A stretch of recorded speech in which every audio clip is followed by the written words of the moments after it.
आज के कार्यक्रम में आपका स्वागत है। आज हम बातचीत करें कि योगी जी जो मथुरा गए और वो मथुरा में जो उन्होंने भाषण दिया, उस भाषण के मतलब क्या है। और योगी का ये भाषण अकेला भाषण नहीं है।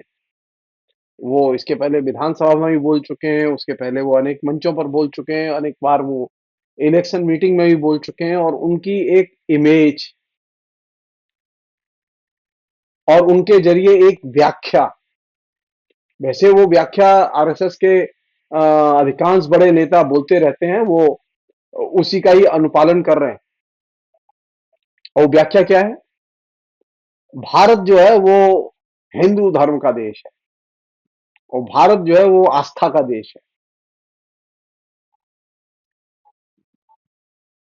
और भारत में जो कुछ हो रहा है वो एक तरह से भगवान की कृपा पर निर्भर है। वो जो हिंदी में कहावत है ना, होइए वही जो राम रच राखा। यानी अब भारत जो है वो इंडस्ट्रियलाइजेशन पर निर्भर नहीं है, पूंजीपतियों पर निर्भर नहीं है। भारत जो है वो भगवान की कृपा पर निर्भर है। और वो खास तौर पर या तो राम जी की कृपा या कृष्ण जी की कृपा या फिर काशी विश्वनाथ की कृपा। और ये जो शंकर, राम, कृष्ण, इनकी कृपाओं पर जो निर्भर भारत है, वो कैसा भारत होगा? जरा इनसे, किसी से भी, आरएसएस के नेताओं से ये पूछा जाना चाहिए कि राम, कृष्ण, शंकर और 33 करोड़ देवता पहले भी थे, आज भी हैं। लेकिन आज जो उन्नत भारत दिखाई दे रहा है, जो विकसित भारत दिखाई दे रहा है, उस उन्नत और विकसित भारत की धुरी आधुनिक उद्योग हैं, पूंजीवादी विकास है। उसके आधार पर ये आधुनिक भारत बना है। ये धर्मों के आधार पर आधुनिक भारत नहीं बना है, ये तीर्थों के आधार पर आधुनिक भारत नहीं बना है।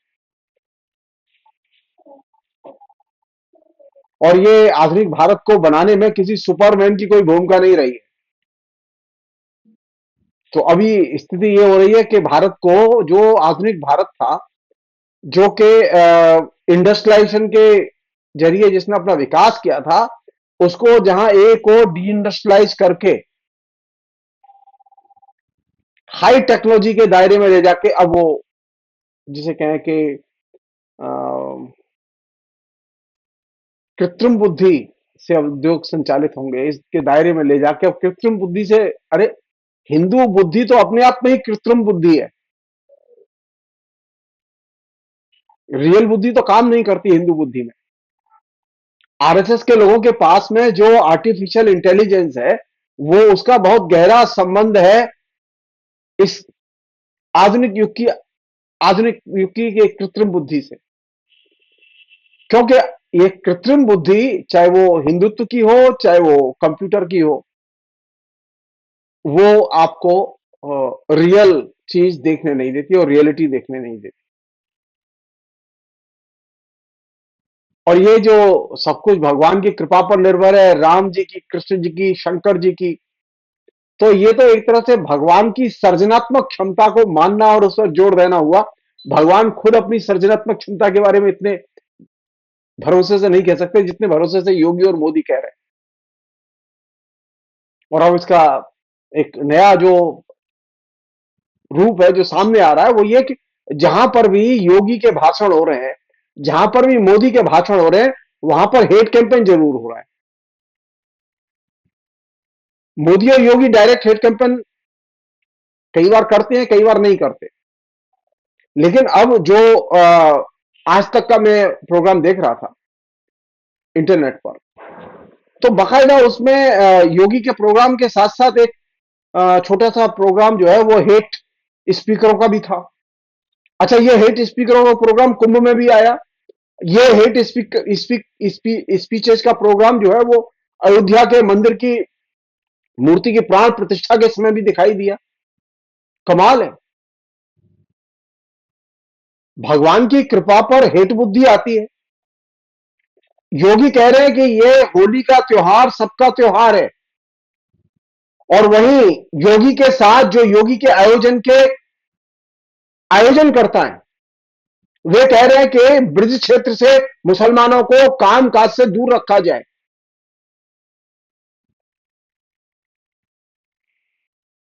कभी यह हुआ है कि आपने किसी भी जगह ये कैंपेन करके आपको सफलता मिली है? अगर मुसलमानों से इतना ही विद्वेष है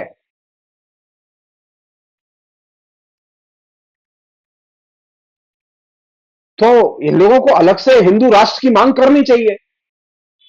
ये भारत सेकुलर देश है, इसमें सभी लोगों के लिए समान अधिकार हैं। कोई भी व्यक्ति किसी भी जाति और धर्म का मानने वाला हो, वो व्यापार कर सकता है, वो रोजगार कर सकता है, वो अपने लिए जो है वो मीटिंग कर सकता है, आयोजन कर सकता है, वो कहीं भी आ जा सकता है, उसे बाधित नहीं करता हमारा संविधान। लेकिन यहां तो खुल्लम खुल्ला संविधान की इस भावना का उल्लंघन करते हुए, जो कि बुनियादी अधिकार है नागरिकों का। हमारे देश का संविधान जो है नागरिकों में हिंदू मुस्लिम सिख ईसाई के भेद नहीं करता। तो हिंदुत्ववादी संगठनों को अगर मुसलमानों से इतनी ही शिकायत है तो उन्हें अपने लिए अलग से हिंदू राष्ट्र निर्माण की मांग करनी चाहिए और उस राष्ट्र में हिंदुओं को ले जाना चाहिए। भारत में इस तरह के राष्ट्र की कोई जगह नहीं है। भारत में हिंदू राष्ट्र जैसी कोई चीज पहले भी नहीं थी, आज भी नहीं है। जिन्ना अपने लिए पाकिस्तान ले गए थे अलग, हिंदू ले जाए अपने लिए हिंदुस्तान को अलग। वो अगर कहीं जा सके तो हिंदू चले जाएं। जो लोग नहीं जाना चाहते वो नहीं जाएंगे, और जो लोग उनके साथ हैं, जो ये कहते हैं कि सही कह रहे हैं, उन लोगों को उस हिंदू राष्ट्र में चला जाना चाहिए। मैं एक बहुत ही छोटी सी बात है लेकिन बहुत जरूरी बात कह रहा हूं कि वे तमाम लोग जो हिंदुस्तान को लूट के भागे थे, वे तमाम इंडस्ट्रियलिस्ट जो विदेश चले गए, वो हिंदू राष्ट्र के लिए ही पैसा देते थे। उन्होंने मार्गदर्शन दिया है कि जो हिंदू राष्ट्र के पक्षधर है वो हिंदुस्तान छोड़ के बाहर चले जाए। वो कहीं टापू वापू पर नागरिकता मिल सकती है उनको, ललित मोदी की तरह, वो चले जाएं।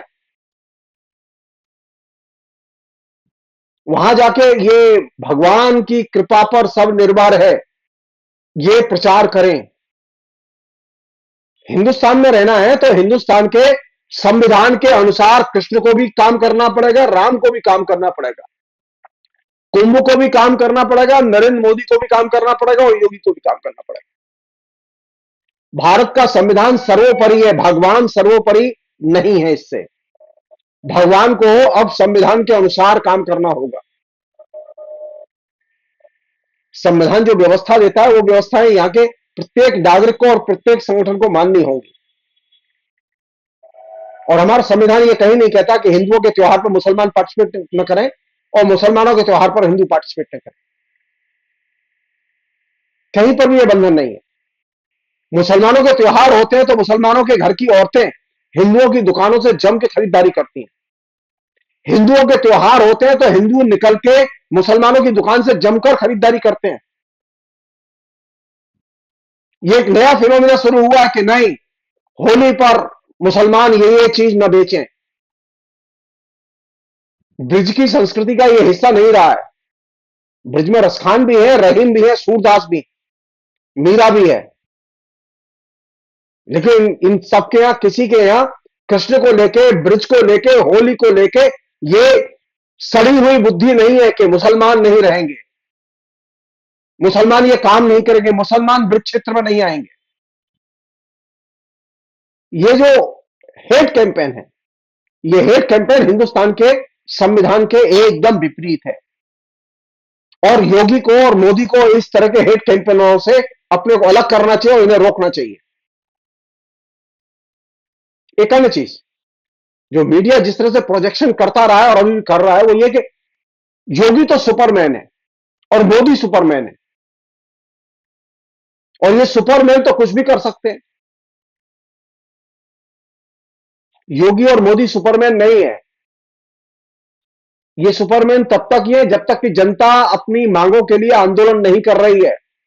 और ये सुपरमैन तब तक ही है जब तक कि ये सत्ता की कुर्सी और बैठ के सत्ता के संसाधनों का दुरुपयोग कर रहे हैं। अगर ये सुपरमैन है और इतने ही दूध के धुले हैं, तो जरा एक भी अपने एक्शन की जांच करा के देख लें निष्पक्ष। वो जो कुंभ की कह रहे हैं ना, कुंभ जो है वो मृत्युंजय कुंभ था, मृत्यु का कुंभ नहीं था। तो अगर वो मृत्युंजय कुंभ था तो उसकी निष्पक्ष किसी हाई कोर्ट या सुप्रीम कोर्ट के जज से जांच क्यों नहीं कराई उन्होंने? क्यों नहीं ऑर्डर दिया उन्होंने?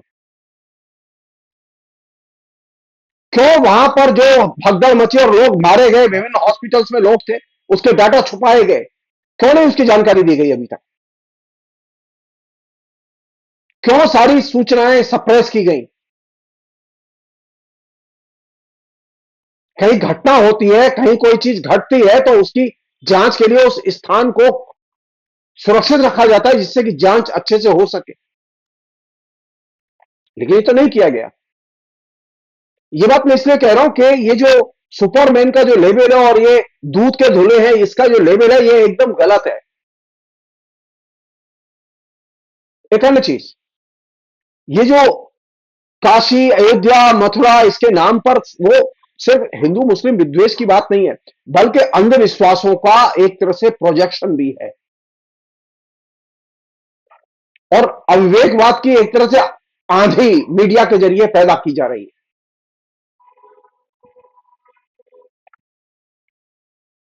तो अंधविश्वास और अविवेक की आंधी में अब हम होली मनाएं, हम कुंभ का स्नान करें, हम राम जी की उपासना करें। नया हिंदू धर्म अविवेकवाद और अंधविश्वास इन दो पर सबसे अधिक जोर देता है और इन सब दोनों चीजों को भव्यता और दिव्यता के नाम पर छिपाने की कोशिश करता है। थर्ड चीज जो कि बहुत इंपॉर्टेंट चीज है, बनारस में सौंदर्यीकरण के नाम पर सैकड़ों मंदिर गिराए गए, तोड़े गए। अयोध्या में सैकड़ों घर गिराए गए, तोड़े गए। अब मथुरा की बारी है। मथुरा के लोग भी इस बात को जान लें कि मथुरा की बारी है। सौंदर्यीकरण बिल्कुल वैसा ही होगा जैसा कि अयोध्या में हुआ है। मथुरा शहर के लोग, वृंदावन के लोग, गोवर्धन के लोग ये समझ लें इस बात को कि सौंदर्यीकरण का मतलब क्या है।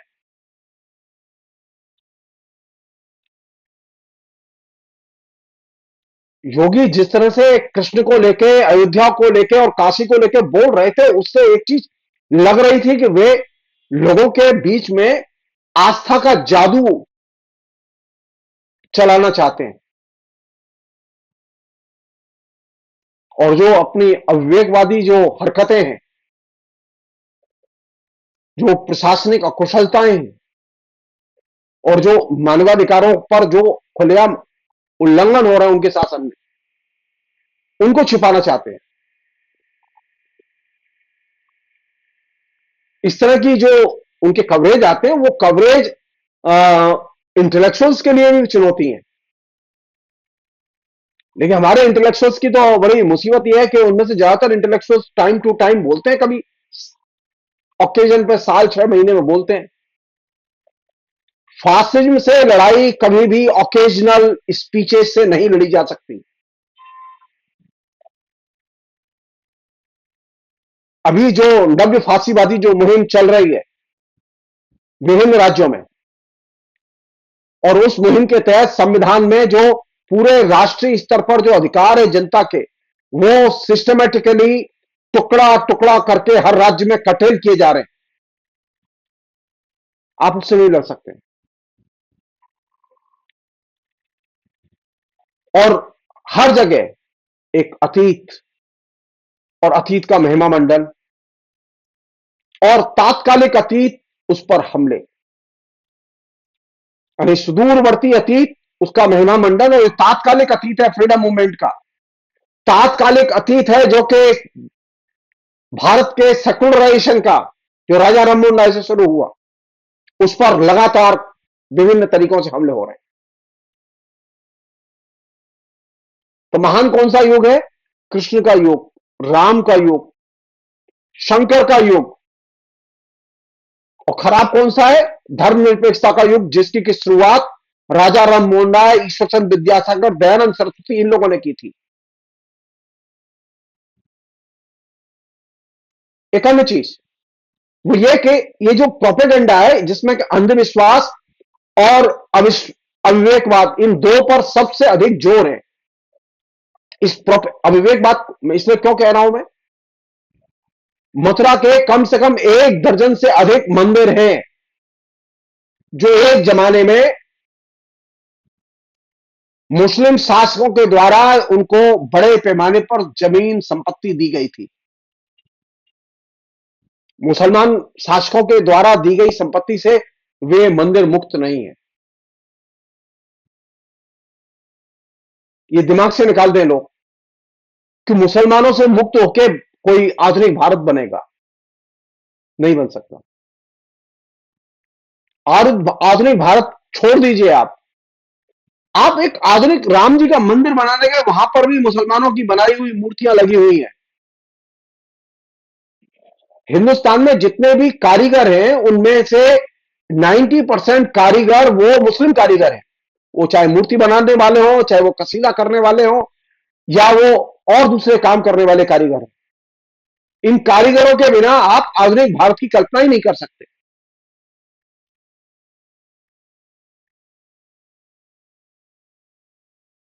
1947 में और 2025 में यह बड़ा अंतर है कि आज हिंदुस्तान में एक बड़ी संख्या में शिक्षित मध्यवर्गीय मुसलमान है,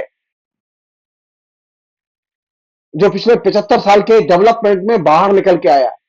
तमाम किस्म के भेदभाव सहन करके वो बाहर निकल के आया। तमाम किस्म के आर्थिक हमले, राजनीतिक हमले उसके ऊपर हुए, इसके बावजूद वो बाहर निकल के आया है और उसने सेक्युलरिज्म का रास्ता नहीं छोड़ा है। मुसलमानों में तो कोई पार्टी नहीं ऐसी जो ये कहती हो कि हम धर्मनिरपेक्षता को नहीं मानेंगे, जो ये कहती हो कि हम भारत के संविधान को नहीं मानेंगे। उनके तो किसी नेता की ऐसी हेट स्पीच हमारी समझ में नहीं आती, नॉलेज में नहीं आती। तो फिर ये ऐसी पैरेलल जो है हेट स्पीच लगातार, जहां योगी और मोदी जैसे बड़े नेता जा रहे हो, वहां लगातार ये हेट स्पीकर क्यों जाते हैं? कायदे से इनको रोका जाना चाहिए। इनके खिलाफ में एफआईआर दर्ज की जानी चाहिए। सुप्रीम कोर्ट के आदेश हैं। एक अन्य चीज जो कि योगी के प्रोग्राम के संदर्भ में बहुत जरूरी चीज, वो ये कि अगर आप ये जो शंकर, काशी, अयोध्या, राम, मथुरा, कृष्ण, इन पर जोर देंगे, तो विज्ञान और तर्क का क्या करेंगे? क्या हिंदुस्तान का विकास विज्ञान और तर्क को तिलांजलि देकर संभव है? क्या जगह जगह कृष्ण के, राम के, शंकर के मंदिर बना के हम आधुनिक भारत का निर्माण कर सकते हैं? नहीं। नरेंद्र मोदी की परिकल्पना में, नरेंद्र मोदी और योगी के डबल इंजन के विजन में आधुनिक औद्योगिक भारत का विजन नहीं है। वो हिंदुस्तान को एक कूप मंडूकों का देश, हिंदुस्तान को एक हिंदुत्ववादी देश बनाने की मुहिम में लगे हुए हैं। एक अन्य चीज है जो कि बहुत इंपॉर्टेंट चीज है, जो कि इस पूरे क्राइसिस में सामने निकल के आ रही है, वो ये कि ये कभी भी दोनों, योगी और मोदी, ये अपने किसी भी फैसले का और किसी भी भाषण का कभी पुनर्मूल्यांकन नहीं करते, ना उसकी आत्मालोचना करते, क्योंकि ये सारे फैसले भगवत कृपा से लेते हैं और भगवत कृपा के ही अनुसार ये बोलते हैं। और इनके पास में एक मिथ है। आप कोई भी गंदा काम कीजिए और कहिए कि मोदी जी के हम भक्त हैं,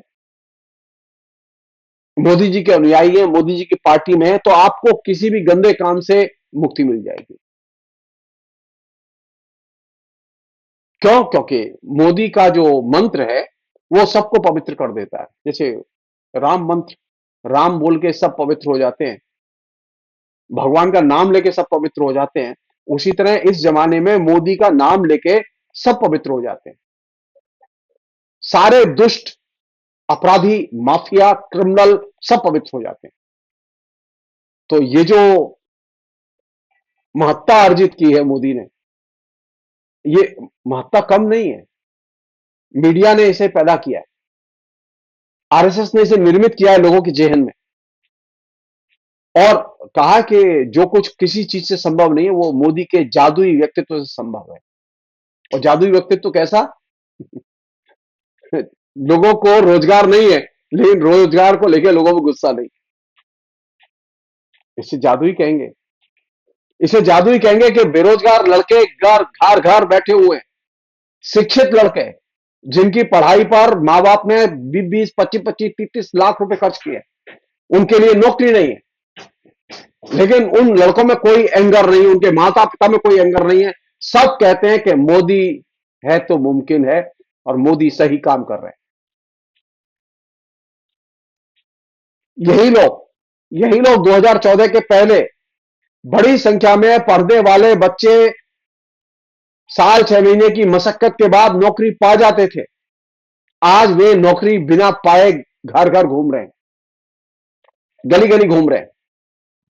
इसे मोदी का कहते हैं जादू, कि बेरोजगार नौजवान अपनी बेरोजगारी को बेरोजगारी नहीं मानता, बल्कि वो मोदी की कृपा मानता है और कहता है कि नहीं, वो अब राष्ट्र सेवा में के लिए बेरोजगार हो गया। तो ये जादुई व्यक्तित्व तो मानना पड़ेगा कि जब एक जमाने में बेरोजगारी को लेकर लोगों में गुस्सा होता था, अब गुस्सा नहीं होता, बल्कि वे इसके साथ में एडजस्ट कर गए। और अब किस पर जोर दिया जा रहा है? अगर आपको काम करना है तो आपके अंदर इच्छा शक्ति होनी चाहिए। किस बात की इच्छा शक्ति होनी? नाव चलाने की, पकौड़े बेचने की। क्योंकि एक नाव वाले को आदर्श के तौर पर पेश किया गया है कुंभ में, जिसने 30 करोड़ रुपए कमाए। तो क्या हिंदुस्तान के नौजवानों के लिए सबसे बढ़िया स्टार्टअप नाव चलाना होगा? शर्मनाक है ये हिंदुस्तान के लिए और उत्तर प्रदेश के लिए, कि जिस उत्तर प्रदेश में लाखों इंजीनियर बेरोजगार हो, जिनके लिए दो समय की रोटी मुयसर न हो, उस प्रांत का मुख्यमंत्री कहे कि यहां पर इतनी आमदनी हो रही है कि देखो, एक नाव वाला भी 30 करोड़ रुपए कमाए हैं उसने। हम जानना चाहते हैं कि इलाहाबाद के कितने बच्चों को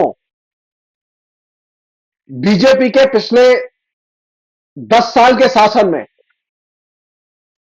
उत्तर प्रदेश के कितने नौजवानों को पिछले 10 साल के शासन में नौकरी मिली?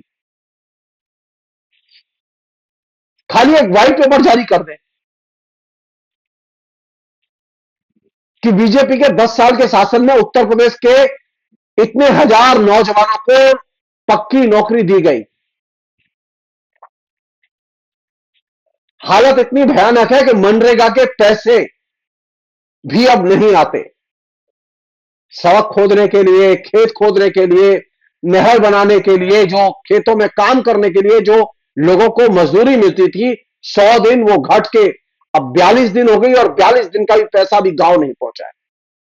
और जो लोग काम कर चुके हैं उनका पेमेंट अभी भी बाकी है। तो जो सरकार मनरेगा के मजदूरों के लिए मजदूरी मुहैया न करा पाए, उनके लिए बेच न दे पाए, उस सरकार का मुख्यमंत्री विधानसभा में खड़े होकर कह रहा है कि हमारे यहां जानते हैं कुंभ से कितना फायदा हुआ? 3 लाख करोड़ का फायदा हुआ। किसे फायदा हुआ 3 लाख करोड़ का? उत्तर प्रदेश को। अगर 3 लाख करोड़ का फायदा हुआ है तो दिखाएं उसका जीएसटी कितना आया, दिखाएं जिसने 30 करोड़ रुपए कमाए हैं उससे कितना इनकम टैक्स और जीएसटी लिया गया। हम भी तो जानना चाहते हैं। एक प्रोफेसर से, एक इंजीनियर से अगर उसकी इनकम अगर 30% के खाते में आती है तो उसके झटके में उसके तनख्वाह से 30% इनकम टैक्स काटा जाता है। हम देखना चाहते हैं अगली बार योगी अपनी विधानसभा में बजट में और बजट के पहले जिस मल्लाह ने 30 करोड़ रुपए कमाए हैं वो दिखाएं कि उसने कितना इनकम टैक्स दिया। जिस देश में पूंजीपति टैक्स नहीं देते हो उनके लिए टैक्स तरह तरह से माफ किए जाते हो। वे लोग हमसे कह रहे हैं कि हिंदुस्तान में कितनी तरक्की और उन्नति हो रही है और कितना हमने आर्थिक उत्पादन किया और लाभ कमाया है। मैं अपनी आंखों से परसों जाके मैं खुद अपनी आंखों से इलाहाबाद में कुंभ के संगम को देख के आया हूं। संगम का पानी एकदम प्रदूषित है और नरक बना हुआ है। झूठ बोलने की भी एक इंतहा होती है। सैकड़ों लोग प्रभावित हुए दुर्घटनाओं से। 4 बार आग लगी कुंभ में। बताते कितना नुकसान हुआ है। कुंभ में आग लगती है, बड़े बड़े पैमाने पर पंडाल जल जाते हैं, कोई नुकसान नहीं होता। पंडाल में क्या खाली हवा खाने के लिए पंडाल लगाए थे वहां।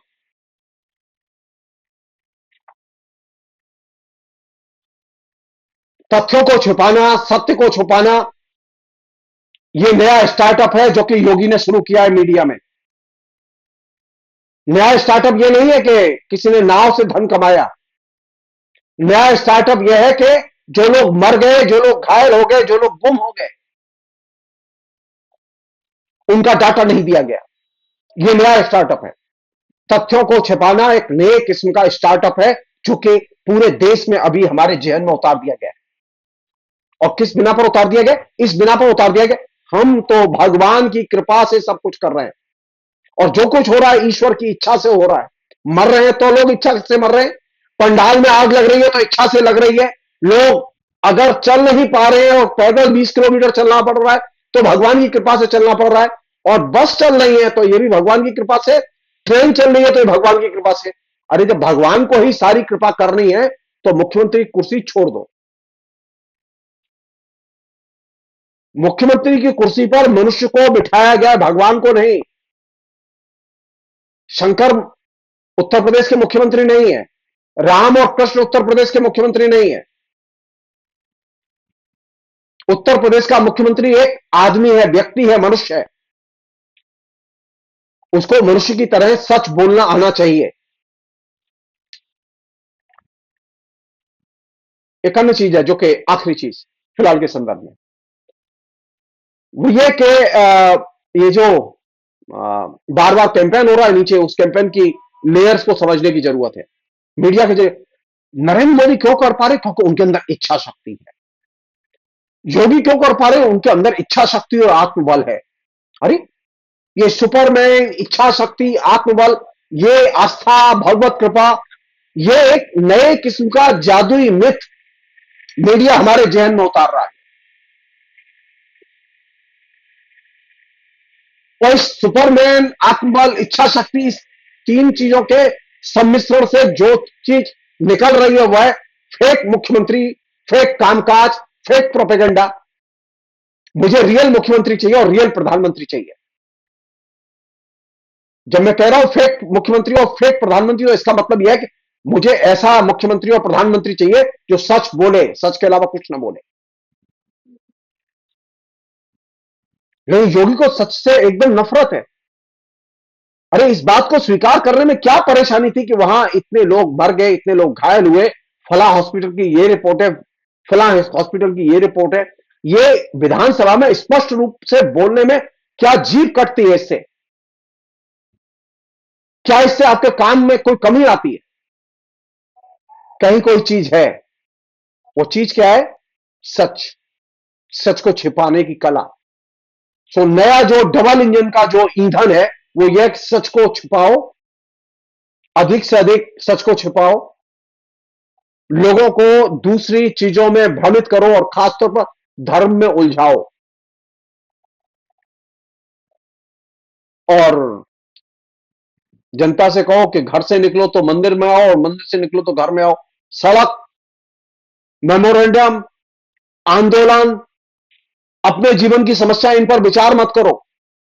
तुम्हारे लिए अगर एक ही जगह है मुक्ति की, वह है मंदिर, वह है काशी, वह है अयोध्या, वही मोक्ष द्वार है, वह है मथुरा।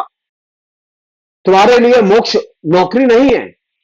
तुम्हारे लिए मोक्ष जो है अच्छा विश्वविद्यालय और अच्छा कॉलेज और अच्छा पढ़ाई का वातावरण नहीं है। तुम्हें अगर कोई शिकायत है तो मुंह बंद करके रखो। ये नए नए आध्यात्मिक हिंदू भारत के निर्माण का यह पथ है। अगर इसी पथ पर पंडित नेहरू चले होते तो नरेंद्र मोदी, योगी और आरएसएस का पता नहीं चलता।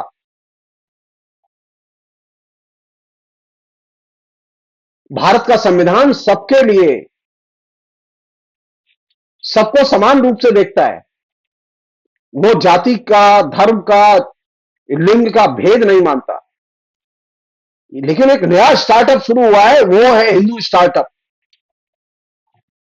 जिसमें भेद की राजनीति, हेट कैंपेन और आध्यात्म पर जोर, और अब काशी, अयोध्या और मथुरा, ये क्या है? ये मुक्ति के क्षेत्र।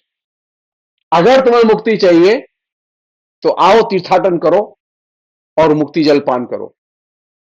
मथुरा में पिछले 60 साल से बीजेपी का म्युनिसिपैलिटी में शासन है, और पिछले 10 साल से अधिक समय से उत्तर प्रदेश में बीजेपी का शासन है। मथुरा के लोग विषाक्त यमुना का पानी देख रहे हैं, आचमन कर रहे हैं, नहा रहे हैं। यमुना किनारे के सभी कुएं एकदम सूखे हो चुके हैं।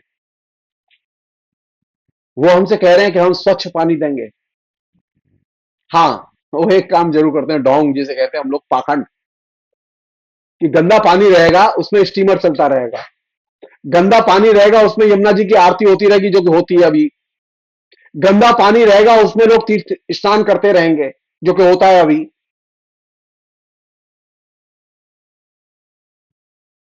जो नया स्टार्टअप है, जो धर्म के नाम पर शुरू किया गया है, उस स्टार्टअप का नाम है धर्म के नाम पर अधिक से अधिक दोहन करो। वोटों का दोहन, धन का दोहन, बुद्धि का दोहन, विज्ञान का दोहन, और ये सारी की सारी चीजें एक ग्लोबल पॉलिटिकल पर्सपेक्टिव में पेश करो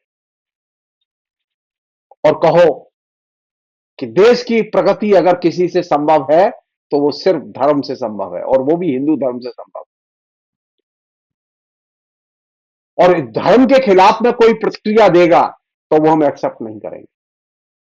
इस धर्म की कोई आलोचना करेगा तो हम एक्सेप्ट नहीं करेंगे। और इसके लिए जो भी तरीका अपनाना हो वो तरीका अपनाओ।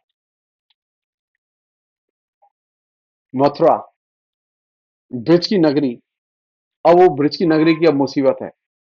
योगी घोषणा कर गए और ये तय है कि जब वो घोषणा कर गए तो वो ब्रिज के लोगों में वो एकदम अपने अंधविश्वास का अंधार और उसका धूल धक्कड़ सब दिमाग में घुसेड़ के मानेंगे। उससे बचने का एक ही तरीका है, इस अंधर से बचने का एक ही तरीका है, आप अपने दिल दिमाग की खिड़की खिड़की बंद रखें और विवेक से और विज्ञान के दृष्टिकोण से काम लें। बीजेपी के लोग अपने प्रोपेगेंडा के जरिए सिर्फ एक ही चीज पर हमला कर रहे हैं, वो कृष्ण की, राम की, शंकर की आड़ में विज्ञान और विवेक, इन दो चीजों पर तेज हमले कर रहे हैं। और इसे बचाने के लिए जरूरी है कि आप विवेक और विज्ञान को न छोड़ें। और दूसरी चीज जिस पर वो हमला कर रहे हैं वो है संविधान और संविधान की बुनियादी धारणाएं। तो संविधान के प्रति अपनी आस्था और निष्ठा को न छोड़ें। अगर आपको सचमुच में अपने क्षेत्र से, अपने इलाके से प्यार है तो विज्ञान, विवेक और संविधान, इन तीन से प्यार करना सीखिए। मोदी और योगी से दूर रहिए। फिलहाल इतना ही। बहुत बहुत शुक्रिया। Thank you.